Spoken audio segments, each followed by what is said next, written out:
Welcome to another edition of Celebrity Myxer. I'm your host, Alexus Renée, and we are returning to the red carpet with the cast of Snowfall for Season's 3 premiere. So if you remember last year, we spoke to the star of the show, Damson Idris, who plays Franklin Saint, along with other cast members, including the visionary and creator John Singleton. May John rest in peace. He will forever be missed, but his legacy will continue to live on through this amazing TV show. So guys, listen, Season 3 definitely will have some twists and turns as Franklin is forced to darker measures as he reaches for more power. So without further ado, let's catch up with the cast of Snowfall on Celebrity Myxer.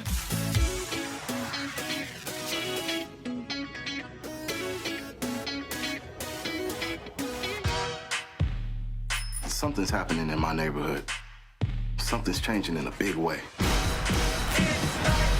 It's called rock. Money's the key to end all your woes. Your ups, your downs, your highs, and your lows. Cops is on us. More street business means more problems we don't need. It's like that. Only deal with high-level customers.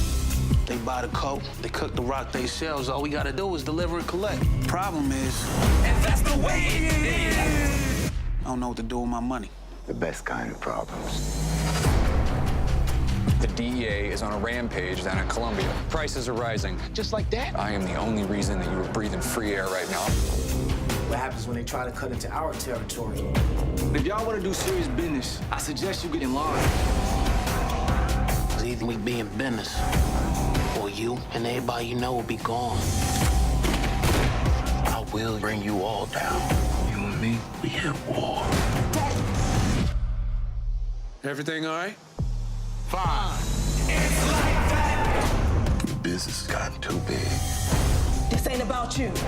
This about all of us. Here we are, on top of the world.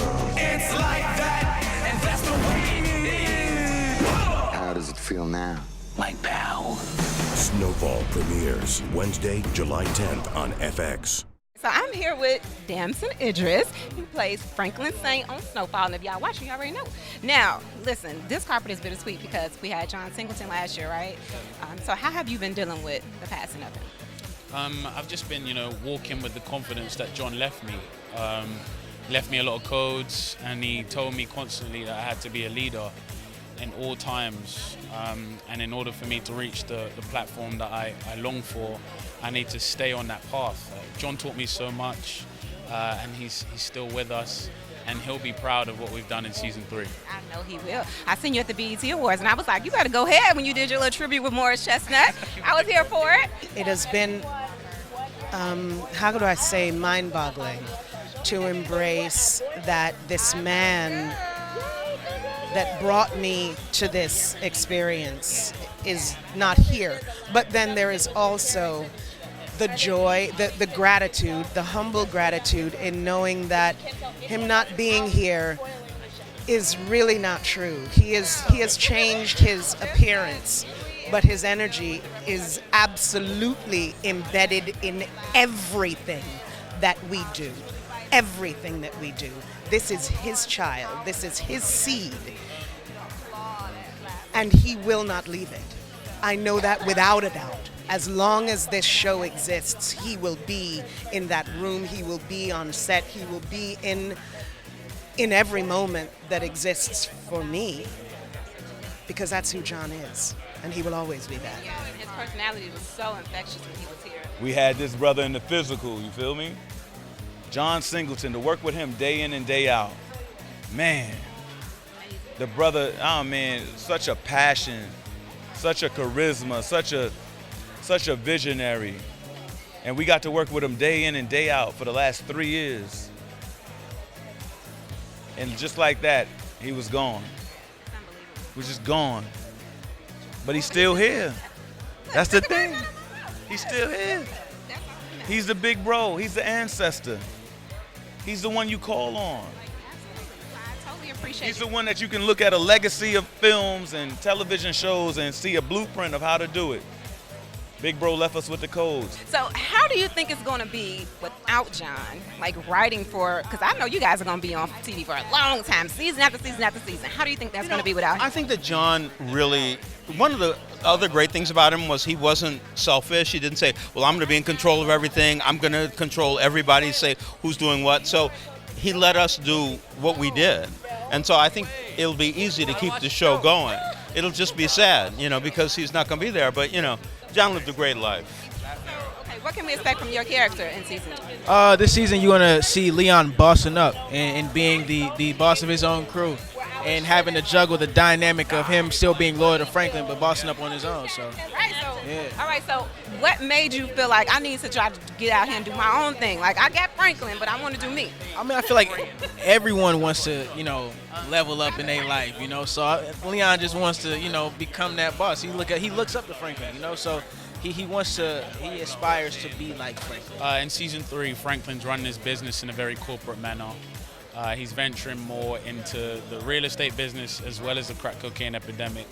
Crack is, of course, blowing up. It's exploding. It's 1984. And from that, there's loads of challenges from violent gangs and more specifically the law and Andre Wright, played by Marcus Henderson. I remember when I was at Howard University in the drama department, there was always a conversation about integrity versus dollars. And it's a universal question, right? So here we are. We start season 3. Well, we ended season 2. You know Sissy to be an incredibly morally upstanding human being. Of course, she always worked hard to do her best, but money was not ever the bottom line. But then we see a little twist, but not for the money. It has not ever been about the money for Sissy. It has been about what is right. And we see a change in season 3. Season 3, I think you could find a lot of vulnerability, perhaps, from Jerome Saint. I think that quite obviously he knows that he can't make a true lifestyle out of selling drugs.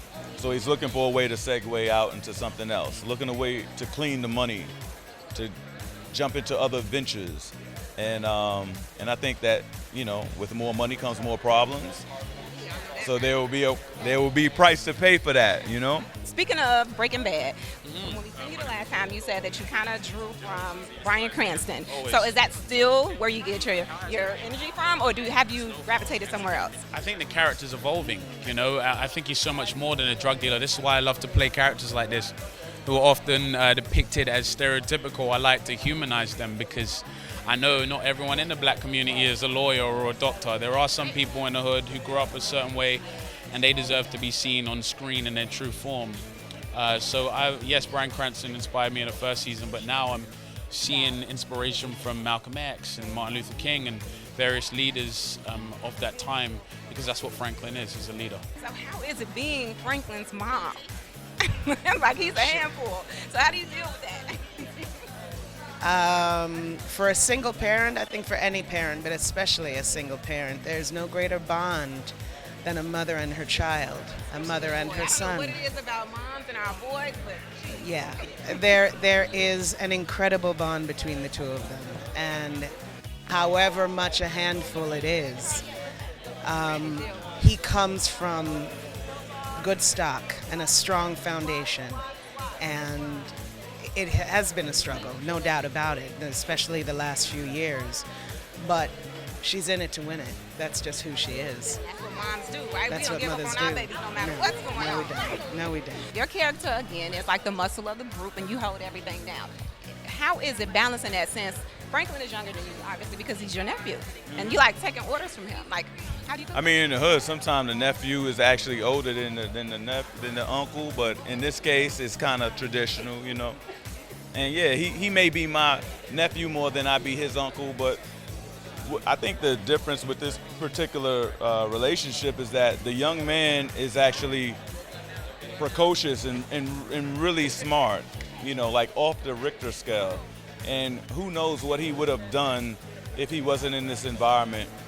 And I feel like Jerome as a character is kind of remiss because of that. He knows that if this young man would have been in another environment, perhaps he would have had different opportunities, you know what I mean?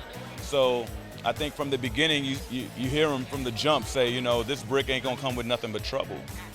Not that he couldn't move the brick or that he hasn't been in those type of situations, but it's just the fact that he doesn't want to see his nephew go down the same road, be stuck within the four corners and recesses of his own mind that he can't get out of his four corners. You know what I mean? So what advice would you give to aspiring writers? Writers for movies, television? You know, listen, the best thing you can say is write every day. And I think because if you're talking about film, to work with other people, so you start to make connections, you know, with them and with other people. So write every day, try to work with people, and, you know, move to LA or New York. That's the bet. So can we expect anything else from you out of 2019? What else do you have your hands in? Yeah, I have a movie coming out called All Day and the Night with Ashton Sanders, Jeffrey Wright. It's an Oakland-based film, and it's amazing. It's going to be so dope. You and your dad relationship is not the best. Can we expect to see you guys midnight, or what's going to happen? Oh, you can't tell. You gotta watch the show. Hey, I'm trying to get a little spoiler. Okay, all right. So is there any other projects we can expect to see you in? Yes, I'm really looking forward to everyone seeing my new movie. It's called Farming. Well, we actually just won an award at Edinburgh Film Festival today, so I can't wait for that to come over to the States and for everyone to see it. Yeah, beautiful. My fans like to say that you're the best character on the show, so what do you have to say about that? I don't know. We got some heavy hitters from number one, from my young boy Damson Idris to my co-star Angela Lewis, to the amazing Michael Hyatt, Carter Hudson, Emily Rios, Sergio. We have a wealth of talent in our cast. So for me, it's no need to be, you know, kind of separated as one of the best or the best, because the truth is we are strong as a whole. We got the best show on television. Say it again. And call that right. We have the best show on television. And if y'all not tuning in, Quite, y'all missing out.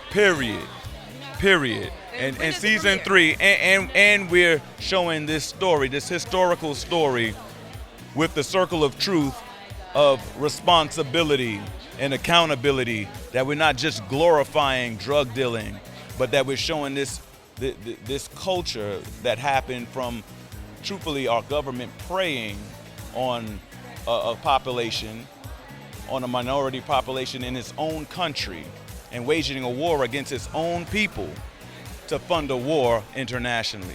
That's what this is about, for anyone that don't know. You better preach then. Tell the people what it is. All right, guys, so I hope you enjoyed our footage of Snowfall Season 3 premiere and our interviews with the cast. To stay up to date with more events like this one, please go to CelebrityMyxer.com. That's Myxer with the Y. I would like if you would like, comment, and subscribe to this video. I'm your girl, Alexus Renee. You've been watching Celebrity Myxer. But remember, stay right here, stay mixed in.